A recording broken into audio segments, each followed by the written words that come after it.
आप सभी को जय मसीह। और आज हम पढ़ेंगे व्यवस्था विवरण उसके 6 अध्याय उसके 5 ऐसे पढ़ेंगे।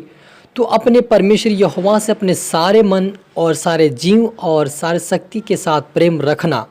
और ये आज्ञा जो मैं आज तुम्हें तुझको सुनाता हूँ वे तेरे मन में बनी रहे।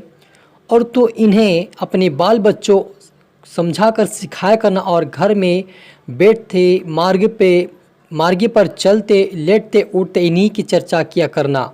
हालेलुया। हम प्रार्थना करें। धन्यवाद मेरे ईश्वर राजा प्यारे पिता परमेश्वर, आज के वचन आज के कलाम से मेरे पिता हर एक से बातें कर प्रभु जी। आपके बेटा बेटी जो भी सुने और आज का वचन देखे प्रभु वो सौगुना फलाए प्रभु जी। और तेरी आज्ञा पे तेरे वचनों पे चलते हुए तेरे राज्य की वारिस बने पिता। इनके द्वारा इनके सारे परिवार बदल कर उद्धार पाकर तेरे राज्य की वारिस बने। ऐसा होने दे मेरे ईश्वर राजा। आज का वचन इनके जीवन में सौगुना फलाए प्रभु, ये फलवंत होकर आशीष पाए। ऐसा होने दे ईश्वर राजा। पवित्र आत्मा जी आप मेरे मोक्षों को पिता और आज का वचन हर एक के जीवन से बातें कर। ये प्रार्थना दुआ यीशु तेरे मीठे मधुर नाम से मांगते हैं, आमीन।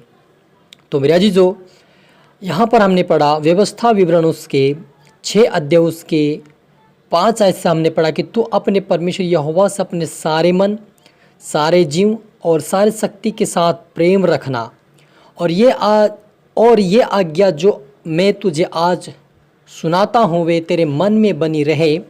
और तू इन्हें अपने बाल बच्चों को समझा कर सिखाया करना और घर में बैठे मार्ग पर चलते लेटते उठते इनकी चर्चा किया करना और इन्हें अपने हाथ पर चिन्ह के रूप में बांधना। और ये तेरी आँखों के बीच के टीके का काम दे। और इन्हें अपने घर के चौखट पर भी बाजुओं और अपने फाटकों पर लिखना। हालेलुया। फिर अजीजों, जब हम यहाँ पर देखते हैं कि जब परमेश्वर यहोवा ने 40 लाख लोगों को मिस्र देश से छुड़ा कर लाया और जब परमेश्वर ने मूसा को जो 10 आज्ञा दी, उस समय परमेश्वर ने 10 आज्ञा के बाद इन आज्ञाओं को भी उन्होंने कहा कि तो अपने परमेश्वर यहोवा से क्या करना, सारे मन सारे जीव सारे शक्ति के साथ प्रेम रखना। और ये आज्ञा क्या करना, तुम सारे अपने बाल बच्चों को भी सुनाना और उठते बैठते लेटते चलते इन्हीं की चर्चा किया करना। हालेलुया। तो मेरे अजीजों, सबसे बड़ा सवाल ये कि हम सारे मन सारे जीव और सारे शक्ति से कैसे प्रेम कर सकते हैं परमेश्वर से। इसका मतलब ये मेरे अजीजों कि हमें अपने आप को परमेश्वर के हाथ में देना होगा, अपने आप को परमेश्वर के हाथ में समर्पित करना होगा, तभी हम सारे जीव सारे शक्ति के साथ उससे प्रेम कर पाएंगे। यदि हम यानी कि हमारा आधा मन संसार में है और संसार से भी हम प्रेम करते हैं, संसार की वस्तुओं से प्रेम करते हैं और प्रभु से प्रेम करते हैं, तो हम क्या कर रहे हैं, प्रभु से पूरे मन पूरे तन से उसको महत्व या उससे प्रेम नहीं कर पा रहे हैं। और यदि हम करते हैं तो उसकी आज्ञा पे चलते हैं, लेकिन संसार की आज्ञा पे नहीं चलते हैं। हालेलुया। तो मेरा जी जो हमें पूरी तरह से परमेश्वर के पास समर्पित होना है। लोगों के सामने भी हमें बताना होगा कि मैं परमेश्वर का पुत्र हूँ, मैं परमेश्वर का बेटा बेटी, मैं गलत खाता नहीं, मैं गलत पीता नहीं, मैं गलत संगति में जाता नहीं, क्योंकि परमेश्वर ने मुझे मना किया आपको उससे अलग रहना पड़ेगा, तभी आप पूरी तरह से समर्पित है। अन्यथा आप कहो कि मैं संसार में भी जा सकता हूँ, अशुद्ध खाना भी खा सकता हूँ, मैं जो नुक्ता होता है वहाँ पे जा सकता हूँ, वहाँ पे मैं अलग से खाना बना कर खा सकता हूँ। तो आप क्या कर रहे हैं, आप संसार सहभागिता है आपकी, क्या है, आप संसार सहभागिता रखे हुए हैं। और इसी से आप परमेश्वर से पूरे मन पूरे जीव और शक्ति के साथ परमेश्वर से प्रेम आप नहीं रखते हैं। लेकिन आप रखते हैं तो आप संसार को बोलोगे कि मैं परमेश्वर का पुत्र हूँ, मैं उसकी बेटा बेटे, मैं अशुद्ध खाना नहीं खाऊंगा, मैं अशुद्ध लोग के साथ नहीं जाऊँगा। हालेलुया। तो मेरा जी जो इसमें यह फ़र्क होता है कि हम परमेश्वर से किस तरह से प्रेम करें, वो हम अपने आप को जांच लेते इस वचन के द्वारा। और आप पर मुझे इस वचन के अनुसार ही चल के अपने आप को भी उस वचन पे चलाना है, खुद को चलना सीखना है और अपने बच्चों को भी वही बातें सिखा जो हम सीख रहे हैं। कि बहुत सारे ऐसे लोग आज मैंने कई लोगों को देखा है जो अपने बच्चे छोटे छोटे करके वो क्या करते हैं, जो 6वीं 7वीं 8वीं 9वीं 10वीं जो पढ़ रहा है उसको कहते हैं कि आप सोने इसको कि उसको नींद आ गई है। तो आप क्या कर रहे हैं, आप परमेश्वर की आज्ञा का पालन उनको नहीं सिखा रहे हैं। आपको उनको उठाओ, उनको प्रार्थना करना सिखाओ। अगर कुछ खाना हो अच्छा तो हम क्या करते हैं, उसको उठा कर खाना खिलाते हैं। अगर कहीं पे जाना तो हम उठा कर जाते हैं, लेकिन जब प्रार्थना का समय आता है हम क्या करते हैं, उनको सोने देते हैं, उनको उठाते नहीं है, तो हम क्या कर रहे हैं, उनका आज्ञा का पालन नहीं सिखा रहे हैं।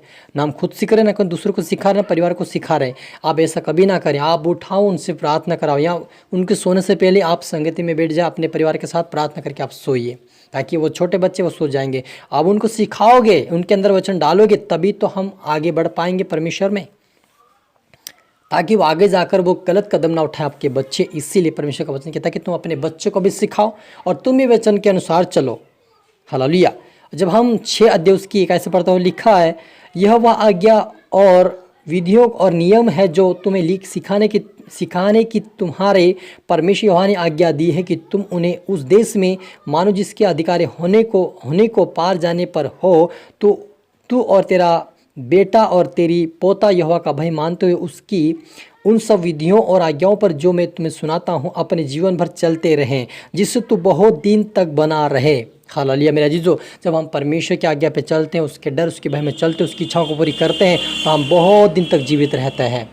हालेलुया। जो परमेश्वर के डर और भय में नहीं चलता मेरा जीजो, वो कभी भी नष्ट हो सकता है, उसका कोई भरोसा नहीं है, क्योंकि उसके ऊपर परमेश्वर का अनुग्रह नहीं है। लेकिन जो आज्ञा का पालन करेगा, जो उसके डर उसके भय में चलेगा, परमेश्वर उसको बढ़ाएगा, ब्लेस करेगा, आशीष करेगा, और बहुत दिन वो जिएगा। वो पूरी उम्र जितना परमेश्वर लिखा वो पूरी रीति से वो जिएगा, और परमेश्वर के राज्य के बारे में भी बनेगा। इसलिए यहाँ पर मुझे परमेश्वर ने जो आज्ञा दी है, यहाँ पर मुझे सारे मन, सारे जीव और सारे शक्ति से जो प्रेम करने का जो हमें परमेश्वर ने दिया है, जो उठते बैठते लेटते उसके नाम लेने की जो हमें आज्ञा दिया है, उससे हमें पूरा पालन करते हुए अब हम खुद भी चले और दूसरों को चलाए, ताकि हम परमेश्वर के राज्य के वारिस बने। कोई भी परमेश्वर के प्यार से या प्रेम से उसके स्वर्ग राज्य से कोई वंचित ना रहे, लेकिन सभी उसके राज्य के वारिस बने से हमें अपना को जीवन व्यतीत करना, ताकि परमेश्वर खुश रहे, खुश हो जाए हमें देकर। हमारा जीवन, हमारा रहन सहन देकर परमेश्वर खुश होना चाहिए। हमें स्वर्ग राज्य में, हमें उसके हाथों से हमें उसके राज्य में प्रवेश कराना चाहिए हमें, तब तो हम उसके बेटा बेटी है। हालेलुया। तो मेरे अजीजों, आज का वचन यही हमें सीख देता है कि हमें अपने आप को वचन के अनुसार चलना है, और अपने बच्चों को भी सिखाए, उनको उठाए, प्रार्थना करना सिखाए, या उनके सोने से पहले प्रार्थना आप करें, संगति में जाए, ताकि वो परमेश्वर की बातों को समझ सके, सीख सके। क्योंकि हमारा आने वाला जो बच्चा है, जो पीढ़ियां है, वो आने वाला भविष्य है। यदि हम उनको नहीं सिखाएंगे तो उनकी आदतें वैसे बन जाएगी, और वो परमेश्वर से बहुत दूर चले जाएंगे, और उसका जवाब और उसका हिसाब किताब आपको देना पड़ेगा। अपने बाल बच्चों को अपने आप को परमेश्वर के सामने देना पड़ेगा। क्योंकि आपने क्यों नहीं सीखा? परमेश्वर बोला कि मैंने तुम्हें सिखाने के लिए बोला था, तुमने सिखाया क्या? तो सिखाया होगा तो वो भक्ति आराधना करेंगे। इसलिए यहाँ पर मुझे सिखाना है, समझाना है, ताकि कोई भी परमेश्वर से दूर ना जाए, लेकिन हर व्यक्ति उस खुदावन की आज्ञा पे चलकर उसके राज्य की वारिस बने। हालेलुया। हम प्रार्थना करें।